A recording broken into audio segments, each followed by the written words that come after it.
Bom, então, o que a gente consegue ver nesses cortes axiais é que existe já uma maior disponibilidade óssea na região mais posterior.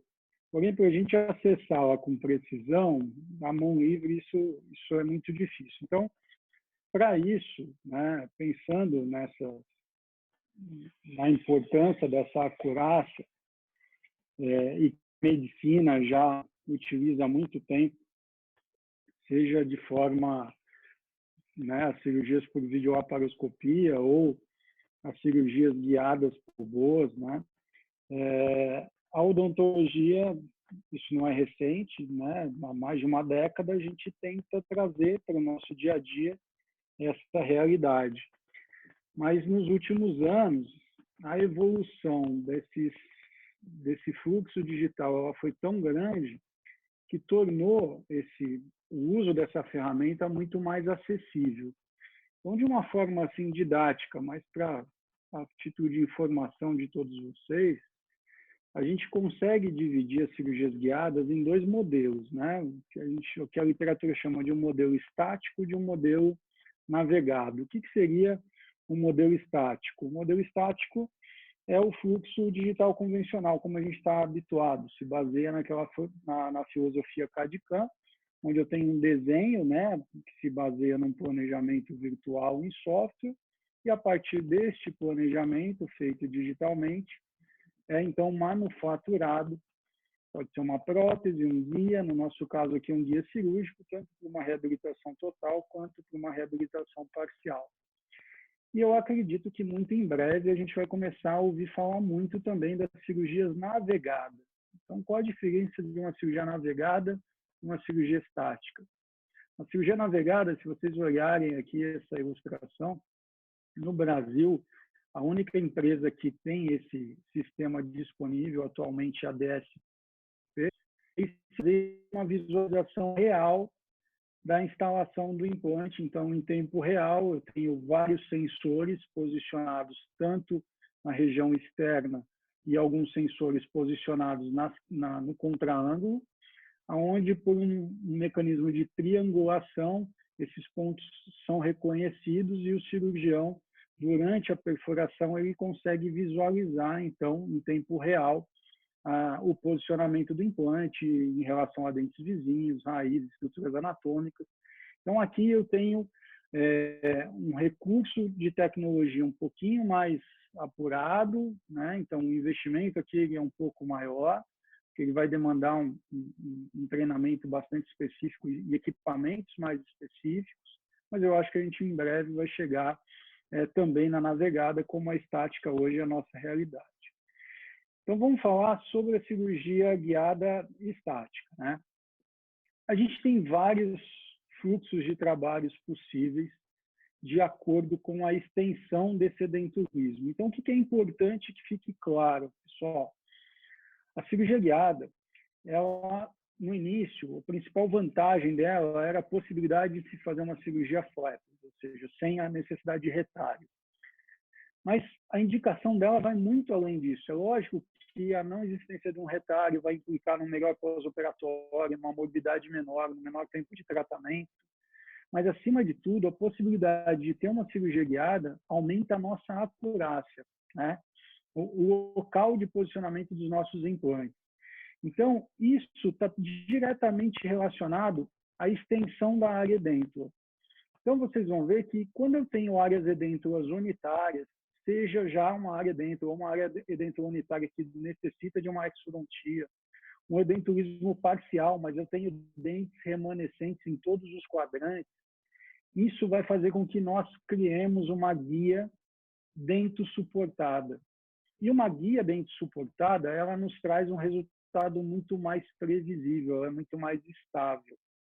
Então, por isso que o processo do fluxo digital, quando a gente fala de reabilitações unitárias ou parciais com vários dentes remanescentes, ele é um processo mais fácil do que o processo de edentulismos onde eu tenho 6 ou menos dentes remanescentes. Por quê? Porque nessa situação a gente vai ter uma guia muco-suportada ou parcialmente muco-suportada, e isso, dependendo da da consistência dessa fibromucosa vai interferir na estabilidade da guia.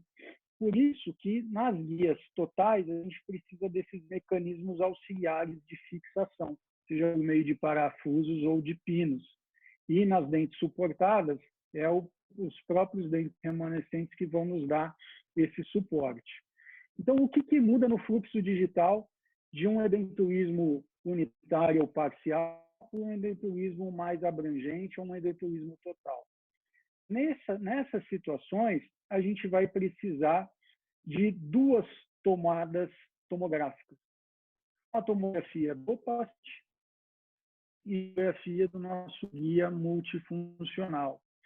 Por quê? Porque eu não tenho referências suficientes para que dentro do meu software eu consiga cruzar essas informações e fazer a minha guia. Então, a gente acaba tendo um passo a mais, que seria uma segunda tomografia. Não é o caso específico do nosso caso clínico, mas era mais para ilustrar para vocês algumas diferenças. E depois da aula a gente vai ter bastante tempo para trocar algumas ideias aí. Então, a primeira etapa, como eu, cirurgião dentista, quero abranger esse fluxo digital nas minhas reabilitações, o que eu tenho que fazer?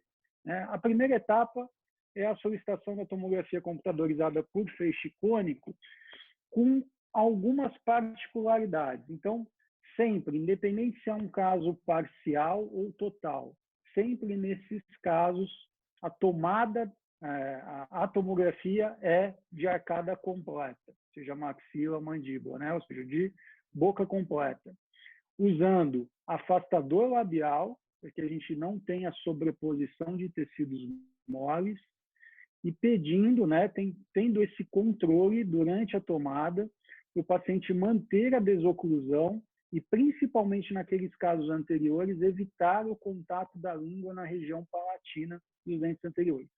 Porque com isso a gente consegue observar toda a anatomia oclusal de todos os dentes sem ter sobreposição. Essa imagem tomográfica ela vai gerar um arquivo num formato DICOM. Então, esse arquivo DICOM a gente vai armazenar, né? Na verdade, a clínica radiológica vai nos enviar, além do formato convencional, vai nos enviar esses arquivos DICOM. Qual que é a segunda etapa?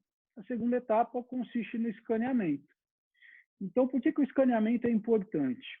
Porque o escaneamento vai dar origem a um arquivo num formato chamado STL.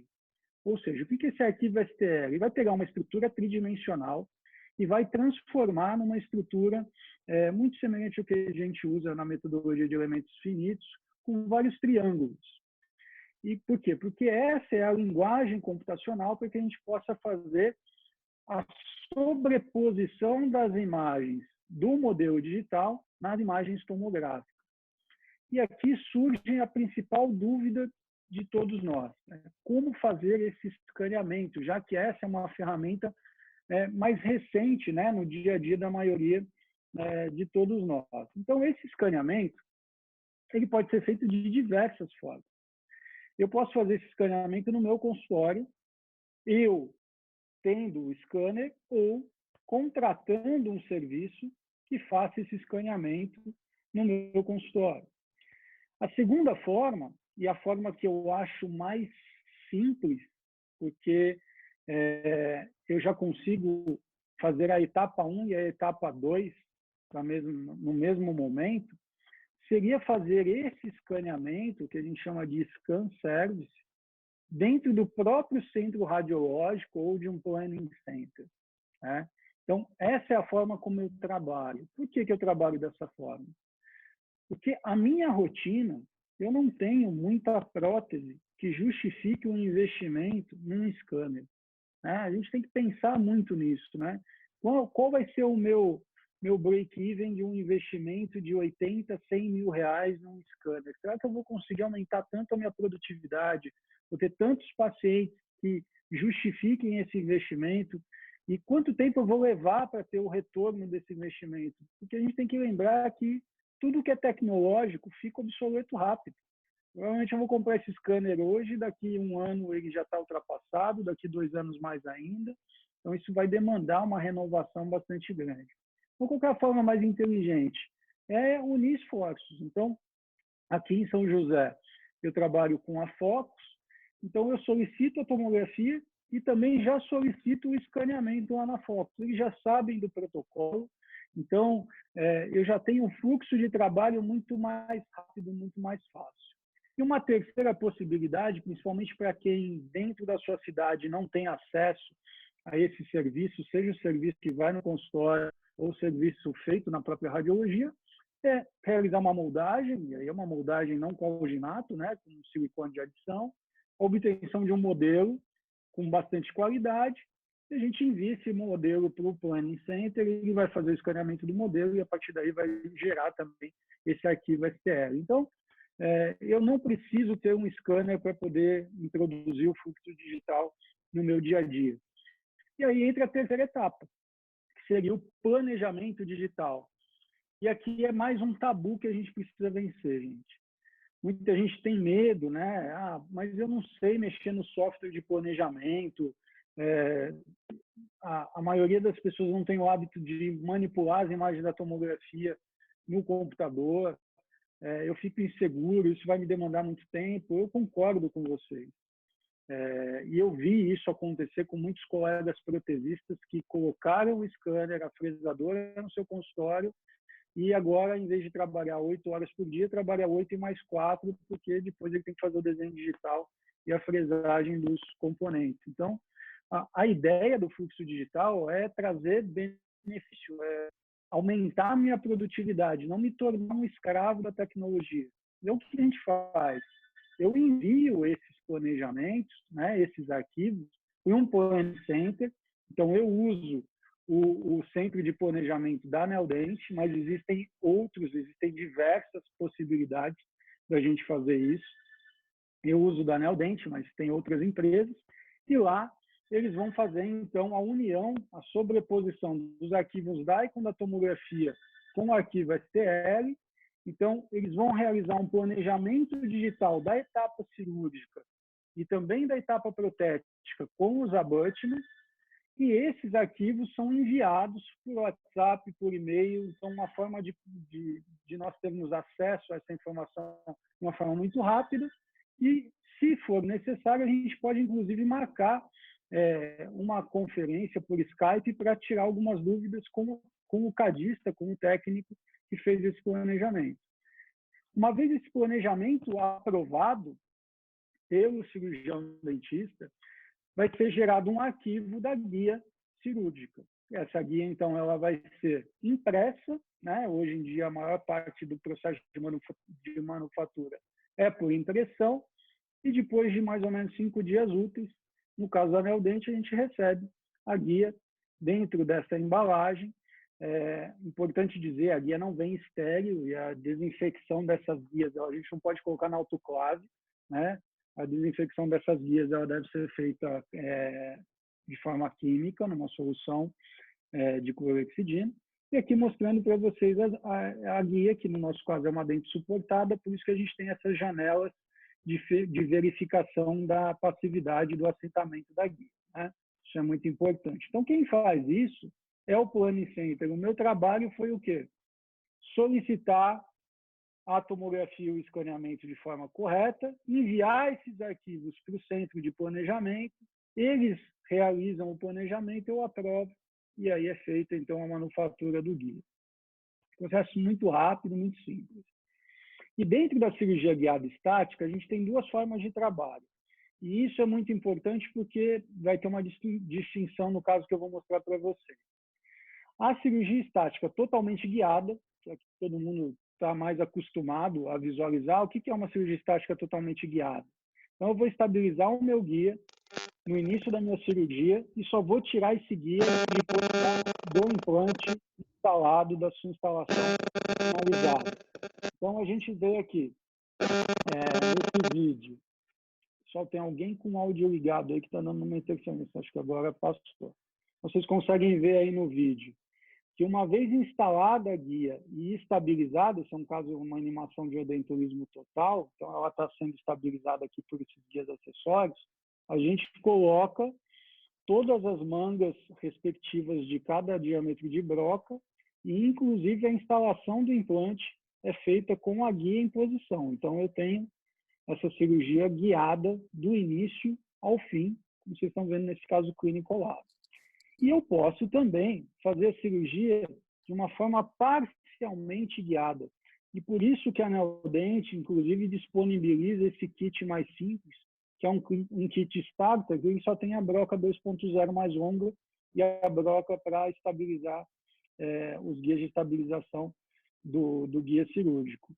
Por quê? Por que isso é importante? Por que às vezes eu tenho que fazer uma cirurgia parcialmente guiada? Ou seja, eu coloco a guia para fazer a perfuração inicial com a broca 2.0, como vocês estão vendo aí na animação, e depois eu termino, tiro a guia e faço a instalação à mão livre. Essa foi exatamente a forma de trabalho desse caso que a gente está discutindo. E eu vou mostrar para vocês por quê. Porque dentro da cirurgia guiada, principalmente nos kits mais antigos, a gente tem uma limitação. E se vocês olharem lá na região posterior desse caso clínico, lá na tuberosidade, vocês conseguem ver aqui a grande quantidade de tecido mucoso. Aqui vocês estão vendo a língua, inclusive tocando nessa região posterior do tecido mucoso. Qual que é o problema disso, gente? Quando eu tenho muita mucosa em posição, isso vai interferir no assentamento da minha guia. Por quê? Nos kits mais antigos, esta manga ou esta anilha que a gente coloca no guia, ela tem um diâmetro único. Então, quando eu tenho muita mucosa, essa é afastada da crista óssea, e isso vai interferir no protocolo de fresagem, porque eu não vou conseguir mensurar exatamente a profundidade, eu vou me perder nessas marcações da broca. E isso foi exatamente o que aconteceu. Geralmente, quando isso é maior do que 5 milímetros, a gente tem essa dificuldade. Nos kits mais novos de todos os fabricantes, no caso da Neodent, só o kit GM tem agora, a gente já tem anilhas de alturas diferentes. Então, no kit GM, se alguém for adquirir o kit de cirurgia guiada do Gramorce, que é esse Conimorce mais novo, aí a gente já consegue trabalhar totalmente guiado, mesmo nessas áreas em que eu tenho bastante mucosa. Então, nesse caso, como a gente era um caso que a gente ainda não tinha o kit Gramorce, a gente estava trabalhando com Conimorce convencional, a gente optou por fazer uma cirurgia parcialmente guiada. Como era um caso de extremo livre, além disso, a gente usou mais um arquivo, que foi o arquivo do escaneamento do enceramento diagnóstico. Então, a gente fez uma moldagem, enceramento diagnóstico, e o que vocês estão vendo aí o escaneamento desse enceramento diagnóstico, feito também lá no centro radiológico. Né? Por que isso é importante? Porque a gente pode sobrepor quantos arquivos STL a gente quiser. Então, nesse caso específico, além de sobrepor o arquivo STL do escaneamento intrabucal no arquivo DICOM da tomografia, a gente ainda associou o arquivo STL do escaneamento do enceramento diagnóstico, para que a gente tivesse um nível maior de informação no posicionamento desses implantes, inclusive no tipo de componente que a gente vai usar depois. Então, vocês estão vendo aqui o planejamento digital, o implante no 15, o implante inclinado lá na região posterior. O implante na região do 15, ele vai penetrar o seio maxilar, então, para quem tem esse medo, fiquem despreocupados, não tem problema nenhum o ápice do implante ficar no interior do seio. Então, vocês estão vendo aqui que eu estou usando um implante de 3,5 por 9. O que vocês veem aqui, ó, esse em vermelho, é o contorno lá do enceramento. Já o abutment, que eu vou usar, como vai ser uma prótese parcial fixa parafusada, o mini abutment, inclusive com a altura de cinta, 2,5. Então, em casos de trabalhar com carga imediata, a gente já, inclusive, consegue selecionar o abutment. E na região posterior, vocês vão ver duas possibilidades. Um implante mais curto, de 9 milímetros, em que eu não chego na região de pterigoide, e um implante mais longo de 13 milímetros, essa sim foi a nossa opção, onde eu vou buscar, então, essa bicorticalização, inclusive, na lâmina pterigoide. Né?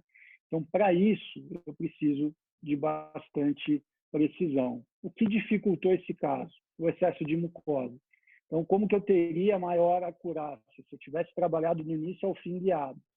Como eu tinha muita mucosa, a gente fez um guia cirúrgico, então aqui sobrepondo o encerramento diagnóstico.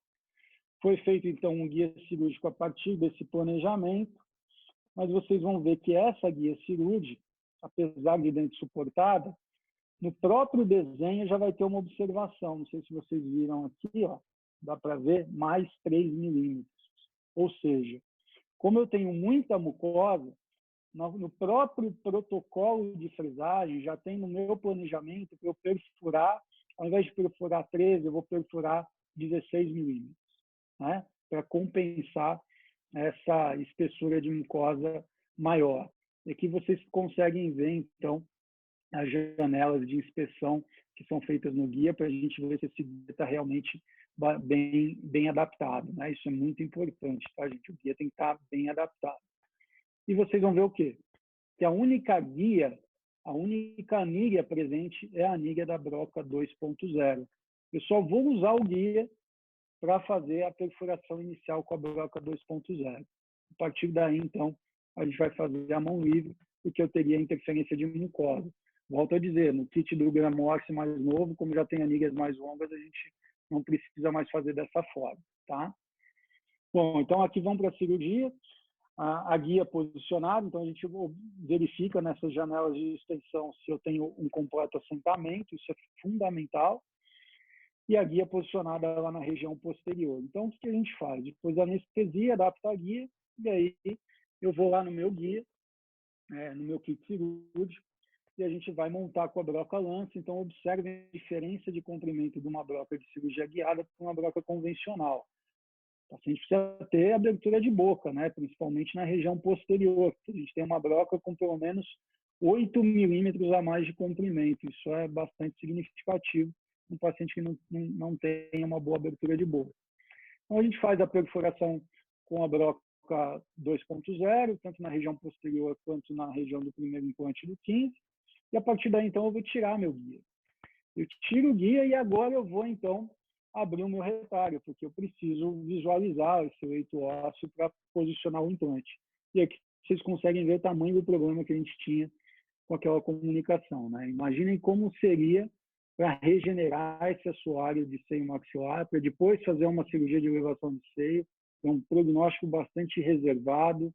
Eu acho que é uma possibilidade de sucesso muito maior do que a de sucesso. Então, a gente segue com as perfurações, e como é um implante de 3,5, né, o protocolo de fresagem é bastante simples. Depois da broca 2.0, eu só tenho mais uma broca, e a gente inicia, então, a instalação dos implantes. E aqui tem um detalhe mais importante ainda, gente. Muita gente não tem esse instrumento dentro do seu arsenal de instrumentos para instalação de implantes. E quando a gente está falando de implantes inclinados na região posterior, com o contraângulo ou com a catraca, em função da comissura bucal, a gente não consegue instalar esse implante. Então, ou usem uma chave tufo, como essa da Neodente. Existem outros fabricantes, como essa que eu estou usando, que é uma chave em T. Ela é essencial para que a gente consiga terminar a instalação do implante. E não se esqueçam de manter essas esferas, essas marcações na vestibular, porque se eu precisar usar um implante, um componente angulado, que vai ser o caso nessa situação, eu preciso ter o direcionamento dado pelo hexágono interno que eu tenho nesse implante, né, pelo índice interno que existe no implante. O implante na região do 15 instalado, então a gente vê a comunicação. O cuidado que a gente tem que ter nesse caso é que não existia fístula bucosinusal, então ela não pode existir também depois, né? Então a gente faz uma sutura em dupla camada, um colchoeiro horizontal com uma sutura contínua, e eu já coloco o cicatrizador, né? Então, essa é uma situação que eu já tenho usado há bastante tempo, de 3, 4 anos para cá.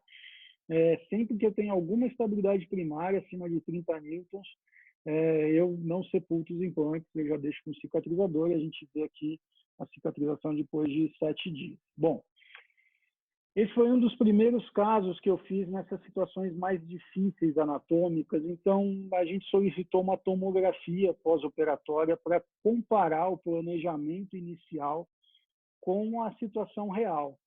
O que a gente consegue ver no corte panorâmico é uma similaridade bastante grande entre o planejamento digital e a situação real no corte panorâmico. Porém, quando a gente olha os cortes axiais, isso aqui me deixou bastante preocupado até a data da reabertura, porque a gente observa que eu não consegui chegar numa ancoragem mais superior, né? Eu tinha bastante osso aqui em cima e aqui eu não tenho. A gente consegue ver que o ápice do implante, se talvez eu tivesse inclinado esse implante um pouquinho mais, eu conseguisse uma ancoragem maior ali na região posterior da tuberosidade e do osso pterigóide. E sempre que a gente se depara com essas situações, a gente tem que buscar respostas para isso, né? E aonde a gente busca essas respostas? É sempre na literatura, gente. Então, quando a gente vai buscar a literatura, não sei se vocês perceberam que desde o início eu estou falando uma palavra acurácia, que não é uma palavra muito comum, e não estou usando o termo precisão. Por quê? Porque a literatura ela não fala em precisão, ela fala em acurácia. E por mais que a gente ache que são sinônimos, tecnicamente não são. A acurácia ela se refere à proximidade em relação ao meu valor de referência, ou seja, em relação àquela minha situação inicial do planejamento digital. E a precisão ela está mais relacionada a um grau de variação resultante de um conjunto de medições. Então, aqui a gente consegue ver que eu tenho acurácia e precisão, ou seja, eu estou no meu alvo e estou com todas essas marcações próximas. Aqui eu tenho acurácia, mas eu não tenho precisão. Por quê? Eu estou próximo do alvo, mas eu não estou com todas elas próximas. E aqui eu tenho precisão, mas não tenho acurácia. Eu estou longe do meu alvo. Então, o que nos interessa, pessoal, é a acurácia e não precisão. E é por isso que na literatura a gente encontra muito esse termo acurácia e não o termo precisão. Esse é um artigo agora de 2020. Ele é um artigo bastante interessante porque ele me dá a resposta do porquê eu não tive tanta precisão em relação, ou tanta acurácia em relação ao planejamento digital. Então, o que esse artigo ele mostra? Ele fez 3 medições. O desvio vertical no sentido vertical, o desvio no sentido horizontal e o desvio no sentido angular, com 3 protocolos de instalação de implante. O protocolo completamente guiado do início ao fim, o protocolo parcialmente guiado, que foi o nosso caso, onde a gente usou só a broca 2.0, e o protocolo à mão livre, o freehand, por isso o FH aqui. Como é que ele comparou, então, esse nível de acurácia? Depois de feito a instalação dos implantes, foram instalados postes de escaneamento, obtido o arquivo STL dos implantes em posição, e esses arquivos foram sobrepostos. Isso foi feito para implantes instalados na região anterior e na região posterior. E o que é muito interessante, né, desses resultados, gente? Então, aqui os implantes na região anterior e os implantes na região posterior. Primeiro, a gente vê em azul o que foi feito de forma totalmente guiada, em laranja o que foi feito de forma parcialmente guiada, como no nosso caso, e em cinza o que foi feito à mão livre. Então, o que a gente observa comparando anterior e posterior no sentido do desvio vertical, que na região posterior é muito mais difícil ter essa acurácia, então a variação é muito maior, e sempre o completamente guiado sempre vai ter uma acurácia maior do que o parcialmente e a mão livre. E nesse caso, a região anterior, o parcialmente teve uma variação ainda maior do que a mão livre. Então, isso no sentido vertical. No sentido horizontal, a gente observa uma situação semelhante. Na região posterior é muito mais difícil, né, a gente ter uma acurácia maior. Na região anterior é mais fácil. E quando a gente compara o totalmente guiado com o parcialmente guiado, a gente observa uma diferença estatisticamente significante nesse caso anterior e não significante no caso posterior. Mas o que mais chama a atenção são as variações horizontais no ápice, ou seja, as variações angulares. Então, Quando eu tenho uma cirurgia parcialmente guiada, eu não tenho o mesmo nível de acurácia do que uma cirurgia totalmente guiada, porém, esse nível ainda é muito superior do que o nível que a gente obtém fazendo a mão livre. Então, em áreas onde eu tenho uma estrutura anatômica mais nobre, em que minha margem de erro é muito pequena, imagine se a gente tivesse feito uma perfuração errada naquele local, eu tivesse caído dentro do seio maxilar, eu provavelmente não teria uma segunda chance para fazer uma nova perfuração. E a gente observa que na área posterior essas variações elas são ainda maiores, ou seja, o grau de dificuldade é muito maior, principalmente porque eu não tenho suporte dentário lá, né? Eu tenho só suporte mucoso. Então, a literatura ela nos dá essa resposta, né, dessa dificuldade que eu encontrei nesse caso, e que não só eu encontrei, mas vários outros colegas, vários outros autores também encontram. E daí a importância dos kits cirúrgicos serem aperfeiçoados. Por isso que no kit de cirurgia guiada, onde eu tenho a possibilidade de ter anilhas de alturas diferentes, isso vai significar uma acurácia maior no meu tratamento.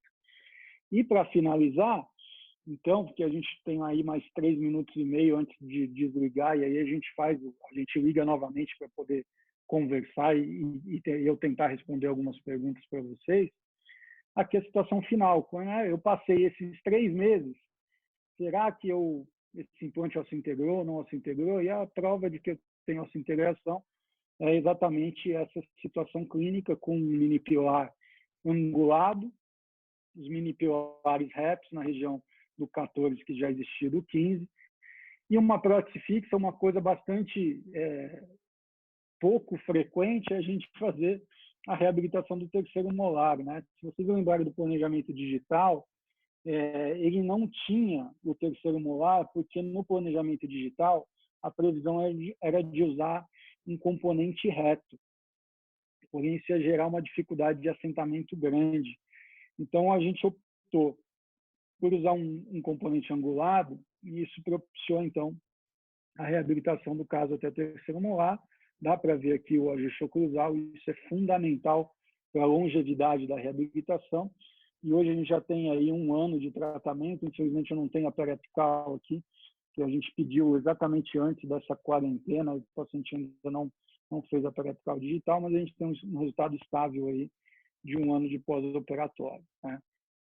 Então, a gente está em uma situação esteticamente desfavorável com uma situação muito mais favorável, que a gente atende a queixa principal do paciente, e todas as vezes que a gente conseguir atingir a queixa principal do paciente com um tempo de tratamento reduzido, com pouca morbidade, com certeza a gente vai ter um paciente satisfeito, e isso vai nos trazer mais pacientes e mais sucesso, né?